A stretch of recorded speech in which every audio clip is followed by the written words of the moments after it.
É braço direito aqui.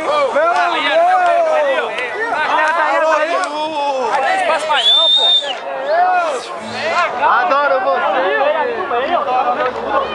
Meu amigo, entrevista com você, O que você tem a falar pra sua esposa que tá em casa agora assistindo o jogo?